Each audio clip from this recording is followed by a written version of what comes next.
तो अच्छी और सच्ची खबरों में सबसे पहले बात करेंगे आस्था के उस महामेले की जिसकी औपचारिक शुरुआत आज प्रयागराज में देश के प्रधानमंत्री ने की है। आज से ठीक एक महीने बाद यानी कि 13 जनवरी से महाकुंभ का शुभारंभ होने वाला है। आज प्रधानमंत्री मोदी महाकुंभ की तैयारियों का जायजा लेने के लिए प्रयागराज पहुंचे। प्रधानमंत्री ने इस दौरान संगम में क्रूज की सवारी की, संगम तट पर पूजा की, वो साधु संतों से मिले, अक्षयवट, लेटे हनुमान के पूजन के साथ सरस्वती कूप में संकल्प लिया। साथ ही इस मौके पर प्रधानमंत्री ने संगम नगरी प्रयाग को लगभग 6,000 करोड़ के प्रोजेक्ट्स की सौगात भी दी है। ये नए प्रोजेक्ट्स आध्यात्म, संस्कृति और परंपराओं से सजे महाकुंभ के निर्विघ्न और सफल आयोजन को संभव बनाएंगे। माघ मकरगत रवि जब होई, तीरथ पति ही आव सब कोई। अर्थात जब सूर्य मकर में प्रवेश करते हैं, सभी दैवीय शक्तियां, सभी तीर्थ, सभी ऋषि, महर्षि, मनीषी प्रयाग में आ जाते हैं। गंगा, यमुना और अदृश्य सरस्वती के पावन संगम पर तीर्थराज प्रयाग के आंगन में धरती के सबसे बड़े धार्मिक मेले का शुभारंभ हो चुका है। आस्था के महामेले से ठीक 30 दिन पहले देश के प्रधानमंत्री कुंभ नगरी पहुंचे। संगम की इस पावन भूमि को मैं श्रद्धा पूर्वक प्रणाम करता हूं। पीएम मोदी ने कलश स्थापना के साथ महाकुंभ का औपचारिक आगाज किया। इसके साथ ही प्रयागराज में धर्म, अध्यात्म और पर्यटन को पंख लगाने वाली कई योजनाओं का शिलान्यास और लोकार्पण भी किया। प्रधानमंत्री ने महाकुंभ के लिए 5500 करोड़ की 167 परियोजनाओं का लोकार्पण किया। ये सभी योजनाएं सनातन धर्म के सबसे बड़े समागम को सफल बनाने में अहम भूमिका निभाने वाली हैं। प्रयागराज की इस धरती पर एक नया इतिहास रचा जा रहा है।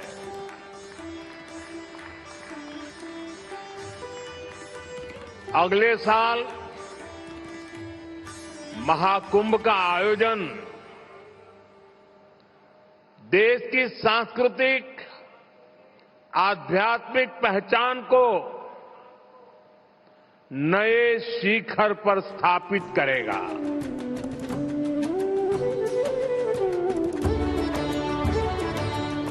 प्रयागराज में पीएम मोदी निषादराज क्रूज के जरिए संगम तट पर पहुंचे।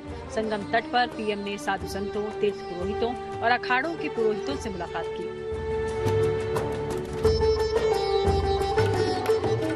इसके बाद प्रधानमंत्री ने कुंभ की सफलता के लिए कलश स्थापना की। कलश स्थापना के बाद पीएम संगम तट पर गंगा पूजन में शामिल हुए। पीएम ने बेहद श्रद्धा के साथ मां गंगा को दूध अर्पित किया। गंगा की गोद में चुनरी, फूल और रोली प्रवाहित की।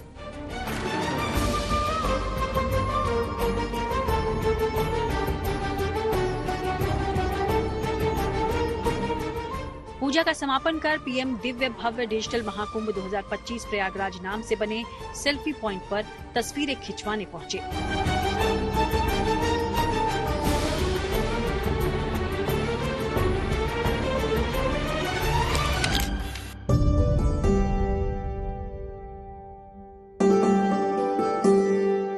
इसके बाद पीएम अक्षयवट वृक्ष की पूजा करने गए।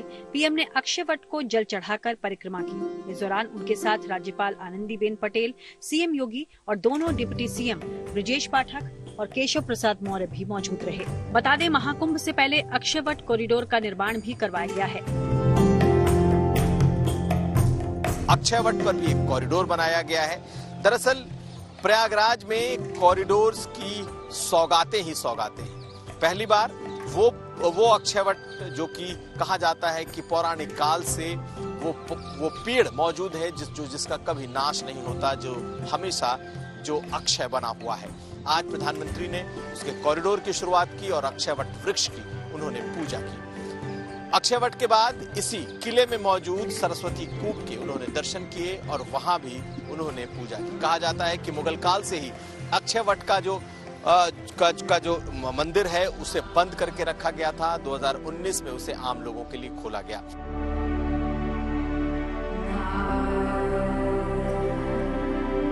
अक्षयवट पर पूजा के बाद पीएम संगम तट पर बड़े हनुमान जी मंदिर पहुंचे। हनुमान मंदिर कॉरिडोर को देखने के बाद मोदी ने लेटे हनुमान मंदिर में पूजा अर्चना की। इस मौके पर प्रधानमंत्री ने मंदिर कॉरिडोर का मॉडल भी देखा।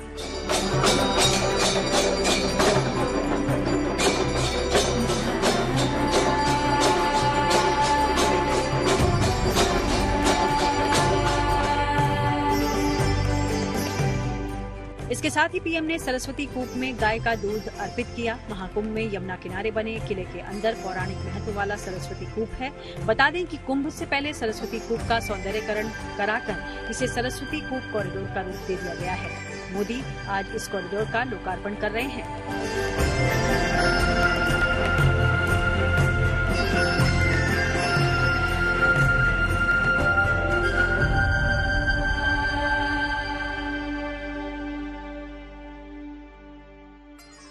लेटे हनुमान जी की पूजा के बाद पीएम मोदी संगम क्षेत्र में जुटे लोगों को संबोधित करने भी गए।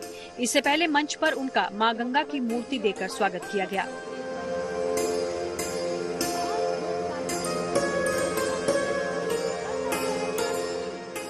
महाकुंभ से पहले पीएम ने संगम तट पर प्रयागराज के विकास का महासंकल्प भी लिया। प्रधानमंत्री मोदी ने मंच से मंदिर के प्रमुख कॉरिडोर्स का उद्घाटन किया।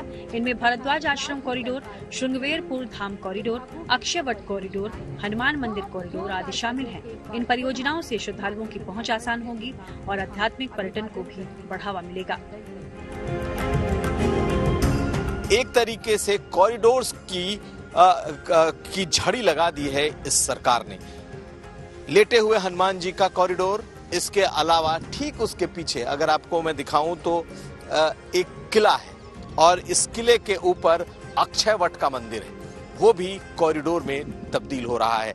इसके अलावा भगवान राम और निषाद राज की जो जगह है श्रृंगवेरपुर, वहां भी कॉरिडोर बना है। इसके अलावा कई और कॉरिडोर्स बनकर तैयार हैं। तो ये महाकुंभ अपने आप में कई कॉरिडोर्स को समेटे हुए है और इस बार आने वालों के लिए कॉरिडोर्स का एक खास उपहार है।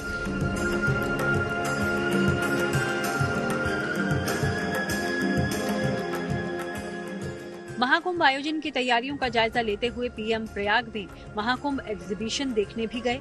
महाकुंभ के लिए प्रस्तावित तमाम परियोजनाएं प्राचीन शहर प्रयागराज को विकास की एक नई ऊंचाई पर ले जाएंगी। इनसे धार्मिक और सांस्कृतिक पर्यटन को बढ़ावा मिलेगा, स्थानीय अर्थव्यवस्था में तेजी आएगी। कुंभ के सफल आयोजन के साथ प्रयागराज की सांस्कृतिक विरासत को विश्व स्तर पर पहचान मिलेगी।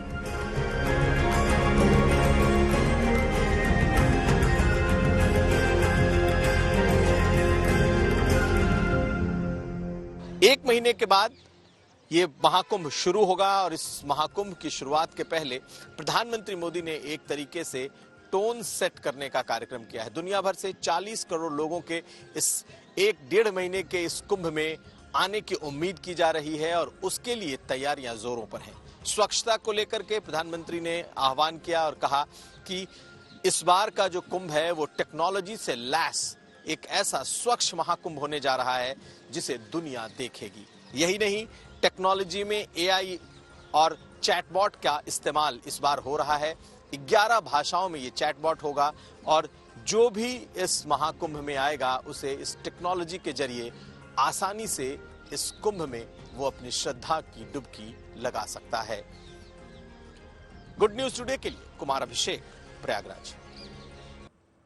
तो महाकुंभ के आयोजन के लिए संगम नगरी पूरी तरह से तैयार है। दुनिया के सबसे बड़े मेले के लिए संगम नगरी की तस्वीर बिल्कुल बदल गई है और इसकी भव्य तैयारियों के बारे में आज हम आपको बताते हैं किस तरह की तैयारियां यहां पर की गई हैं, क्या कुछ खास है। सबसे पहले 4000 हेक्टेयर में फैला होगा महाकुंभ का क्षेत्र। पूरी तरह से नगरी को एक तरीके से बदल दिया गया है। भव्य दिव्य डिजिटल महाकुंभ की तैयारी हो रही है।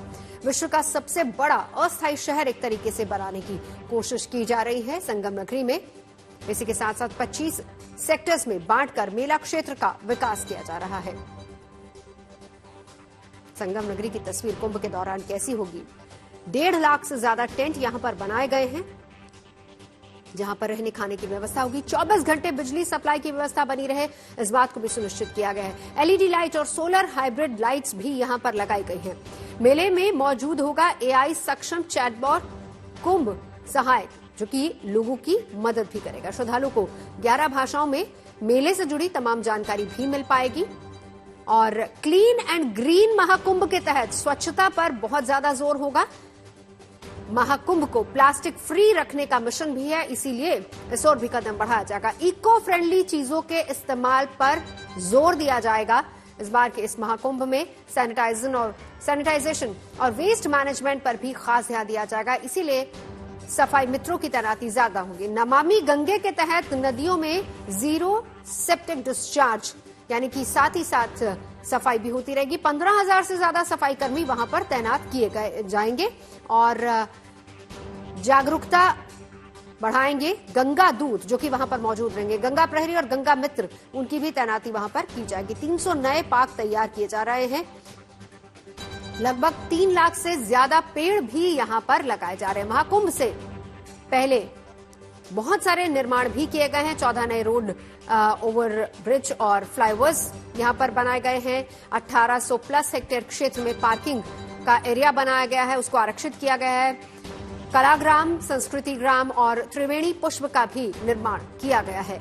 और 8 नए घाट भी बनाए गए ताकि श्रद्धालु को किसी तरह की कोई दिक्कत ना हो। नए रिवर फ्रंट कॉरिडोर भी बनाए जाएंगे और साथ ही 29 प्राचीन मंदिरों में नया निर्माण कार्य भी कराया गया, क्योंकि जो भी लोग यहां पर आएंगे स्नान के लिए वो लोग मंदिर दर्शन भी जाएंगे। 11 नए कॉरिडोर का भी निर्माण होगा और साथ ही साथ बड़े हनुमान मंदिर कॉरिडोर, सरस्वती कूप कॉरिडोर का भी इसमें जिक्र है। भारद्वाज आश्रम कॉरिडोर, श्रृंगवेरपुर कॉरिडोर और अक्षयवट कॉरिडोर, पातालपुरी कॉरिडोर, ये तमाम ऐसे कॉरिडोर हैं। इसकी सौगात प्रधानमंत्री ने भी दी है। अगर आप कभी संगम आए हों, प्रयागराज की इस धरती पर आए हों, तो आप बड़े हनुमान के दर्शन ना किए हों, ऐसा शायद ही हुआ होगा। लेकिन पहले का बड़े हनुमान जी का मंदिर और अब में बहुत अंतर है। पहले तो हम आपको ये तस्वीर दिखा देते हैं कि किस तरह का ये एक नया कॉरिडोर जो कि बड़े हनुमान जी का मंदिर बनकर तैयार है, आप इसकी एक रूपरेखा देखें। हालांकि अभी ये निर्माणाधीन है, लेकिन प्रधानमंत्री मोदी ने यहाँ आकर लेटे हनुमान जी के दर्शन किए। अब इसका लुक धीरे धीरे आने लगा है। चारों तरफ आपको लेटे हनुमान जी के कॉरिडोर को हम दिखा रहे हैं, लेकिन ये कैसा बनेगा, किस तरीके का जब बन करके निकलेगा, उभरेगा, तब ये मंदिर कैसा होगा, हम आपको वो भी दिखाने वाले हैं। क्योंकि प्रधानमंत्री आए तो उन्होंने उस मॉडल का भी अवलोकन किया, जब ये पूरा का पूरा जो बड़े हनुमान जी का मंदिर है, इसका कॉरिडोर जो बन रहा है वो कैसा बन रहा है।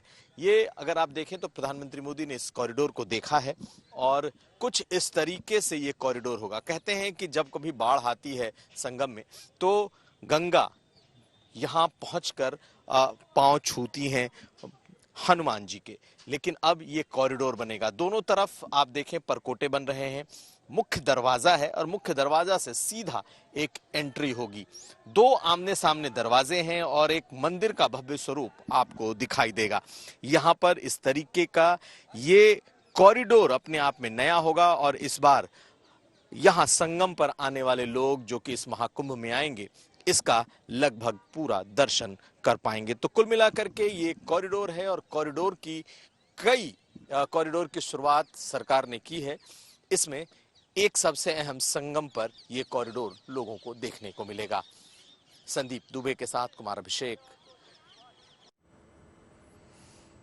आगे बढ़ते बात करेंगे इंदौर के मशहूर खजराना गणेश मंदिर की, जहां खजाना खुल गया है। पिछले 4 दिन से चल रही दान पेटियों की गिनती में 75 लाख रुपए निकले हैं। मनोकामना पूरी होने पर भक्तों ने दिल खोलकर चढ़ावा चढ़ाया है। गुरुवार तक 43 में से 55 दान पेटियों की गिनती पूरी हो चुकी है और बची हुई दान पेटियों की गिनती अगले 2 से 3 दिन में पूरी कर ली जाएगी और इस बार दान राशि 1.5 करोड़ तक पहुंचने की उम्मीद है। साल में 4 बार मंदिर की दान पेटियों को खोला जाता है, जिससे हर साल औसतन 4 करोड़ रुपए से अधिक दान निकलता है, जिसमें सोने की चेन और चांदी की सिल्लियां तक शामिल होती हैं। अमेरिका, दुबई और दूसरे देशों की विदेशी मुद्राएं भी प्रवासी भारतीयों की तरफ से चढ़ाई जाती हैं।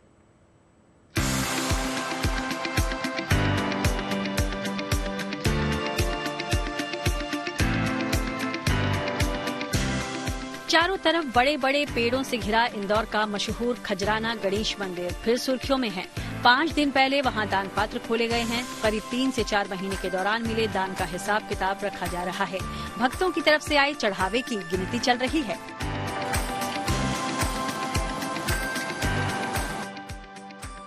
चमत्कारों के लिए मशहूर इस गणेश मंदिर में भक्तों ने इस बार भी दिल खोल कर दान दिया, जिसकी वजह से मंदिर प्रबंध समिति की तरफ से नोट गिनने वाली मशीनों का इस्तेमाल किया जा रहा है।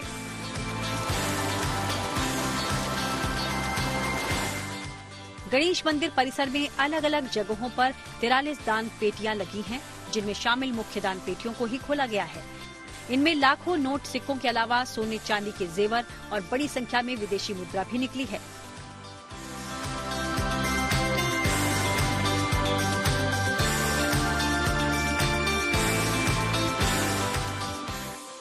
नौ दिसंबर से शुरू हुई गिनती के दौरान पहले दिन 43,88,000 धनराशि का पता चला। दूसरे दिन दान के तौर पर 10 लाख के नोट सामने आए। वहीं तीसरे दिन 25 लाख रुपए के तौर पर प्राप्त हुए, जिसको मिलाकर चौथे दिन दान में मिली धनराशि 75,88,000 रुपए तक पहुंच गई, जिसे बैंक में जमा कराया जा चुका है। अभी कुछ दान पात्र और खोले जाने हैं, जिससे दान राशि के और बढ़ने की संभावना है। दान पात्र को खोले जाने और उनमें बंद नोटों की गिनती की प्रक्रिया से प्रबंध समिति, बैंक कर्मी और इंदौर नगर निगम के कर्मचारी जुड़े हुए हैं। दिनांक 9 तारीख से दान पेटियां खोलने का काम और गणना का काम शुरू हुआ है। पहले दिन 43,88,000, दूसरे दिन 10 लाख और तीसरे दिन 25 लाख रुपए, ऐसे टोटल 75.88 लाख रुपीज बैंकों में जमा किए जा चुके हैं। वहाँ सोने चांदी की जेवरात भी निकले हैं, विदेशी मुद्रा भी निकली है। कुल कितनी राशि मिलेगी ये बता पाना तो थोड़ा सा एक जल्दबाजी होगी, मगर फिर भी एक 1.5 करोड़ के आसपास जो है राशि मिलना चाहिए। एक्चुअली क्या है कि हम लोगों ने ऑनलाइन पेमेंट को भी प्रमोट किया है और ऑनलाइन पेमेंट भी दर्शनार्थी दे रहे हैं। आजकल की जनरेशन यूपीआई पेमेंट को ज़्यादा सुलभ और सहज मानती है, तो ऑनलाइन पेमेंट भी आ रहे हैं। कुल मिला के 1.5 करोड़ तक का एक्सपेक्टेशन निकलना चाहिए। नोट और सोने चांदी के अलावा कुछ पत्र भी हासिल हुए हैं, जिन्हें भक्तों ने अपने आराध्य भगवान गणेश को लिखा है। दरअसल इस गणेश मंदिर से जुड़ी मान्यता है कि यहाँ भक्तों की हर मनोकामना पूरी होती है, जिसे कई बार वो चिट्ठी के जरिए भगवान गणेश तक पहुँचाते हैं। पत्र तो सीमित संख्या में आते हैं। लोग बाग क्या होता है कि जो भावनाएं प्रत्यक्ष रूप से प्रदर्शित नहीं हो पाती हैं, वो पत्रों के माध्यम से गणेश जी को वो दर्शनार्थी प्रस्तुत करते हैं। ये सीधे हम गणेश जी के चरणों में पहुंचा देते हैं और उनसे निवेदन भी कर देते हैं कि भाई जो भी दर्शनार्थी है, जो भी इसकी मनोकामना है पूर्ण करें, और पूर्ण होती भी है मनोकामनाएं। नौकरी का है, विवाह का है, इस तरह के पत्र आते हैं। इस विश्व प्रसिद्ध मंदिर को लेकर लोगों का विश्वास है कि यहाँ जो भी मनोकामना की जाती है वो अवश्य पूरी होती है। इंदौर से धर्मेंद्र कुमार शर्मा के साथ bureau report, good news today. पूरे देश में 5 लाख से ज्यादा मंदिर हैं, जिनमें कई आध्यात्मिक आस्था और चमत्कार के प्रतीक भी हैं। किसी मनोकामना के पूरे होने पर या फिर किसी मुराद के पूरी होने पर लाखों श्रद्धालु दान या फिर चढ़ावा चढ़ाते हैं, जिसकी वजह से देश के मशहूर मंदिरों को लाखों रुपए सोने चांदी के आभूषण मिलते हैं। खजराना गणेश मंदिर भी उन्हीं में से एक है, जो कि अपने चमत्कारों की वजह से भक्तों के बीच काफी लोकप्रिय है। यहाँ भक्तों की ओर से चढ़ाए हुए चढ़ावे के कारण इस मंदिर की भी संपत्ति बेहिसाब है। शिरडी साईं बाबा तिरुपति में मौजूद भगवान वेंकटेश्वर मंदिर की तरह यहाँ भी श्रद्धालु ऑफलाइन या फिर ऑनलाइन दोनों तरह से भेंट चढ़ाते हैं। हर साल मंदिर की दान पेटियों में से विदेशी मुद्राएं भी अच्छी खासी मात्रा में मिलती है। मंदिर के अस्तित्व में आने की कहानी भी बहुत दिलचस्प है। मंदिर के निर्माण को लेकर 2 किंवदंतियां हैं और ये क्या है ये भी आपको बताते हैं। मान्यताओं के मुताबिक खजराना के एक स्थानीय पंडित मंगल भट्ट को सपने में भगवान गणेश ने दर्शन देकर उन्हें मंदिर निर्माण के लिए कहा था। उस समय होलकर वंश की महारानी अहिल्याबाई का राज हुआ करता था। पंडित ने अपने सपने की बात रानी अहिल्याबाई को जाके बताई, जिसके बाद रानी अहिल्याबाई होलकर ने पंडित मंगल भट्ट के सपने की बात को बेहद गंभीरता से लिया और सपने के मुताबिक ही उसी जगह की खुदाई करवाई। खुदाई करवाने पर भगवान गणेश की वैसी ही मूर्ति हासिल हुई जैसा पंडित ने बताया था। इसके बाद साल 1733 में महारानी अहिल्याबाई ने गणेश मंदिर का निर्माण करवाया। एक किंवदंती ये भी है कि कालांतर में यह मंदिर परमार कालीन मंदिर था। उस दौरान जब औरंगजेब के दक्षिण भारत पर आक्रमण की आशंका पैदा हुई तो तत्कालीन पुजारियों ने इस मूर्ति को छिपा दिया था। ऐसा भी कहा जाता है कि मुगल बादशाह औरंगजेब इस मूर्ति को खंडित करके मंदिर को तोड़ना चाहता था। बाद में मंगल भट्ट ने इसे यहां स्थापित किया और तब से यहां विराजमान भगवान गणेश की चमत्कारिक मूर्ति श्रद्धालुओं की मनोकामनाओं को पूरी करती आ रही है। खबरें सच्ची होनी चाहिए, अच्छी खुद ब खुद लगती हैं। Navjot Randhawa signing off. आप सुनते रहिए गुड न्यूज, देखते रहिए गुड न्यूज टुडे।